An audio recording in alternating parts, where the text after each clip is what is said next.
Hey guys, this is Hunter at Vapor Honing Technologies, and today we will be discussing what vapor honing is. There is a lot of information to learn about vapor honing, but first you simply need to know what it is. In simple terms, vapor honing is a process that has two uses, which are cleaning and finishing a surface.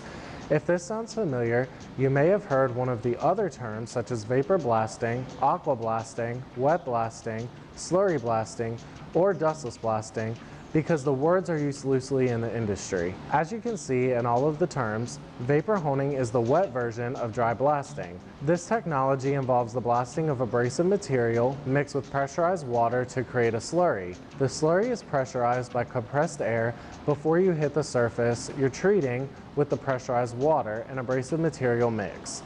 When being used to clean different surfaces, the abrasive eliminates the materials you are removing and the water washes them away. When being used to finish a surface, the abrasive smooths the surface and the water cushions the blow. For more information on what vapor honing is, please follow us on Instagram, like us on Facebook, subscribe to our YouTube channel, or give the sales team a call at 828-202-5563, and my extension is 102.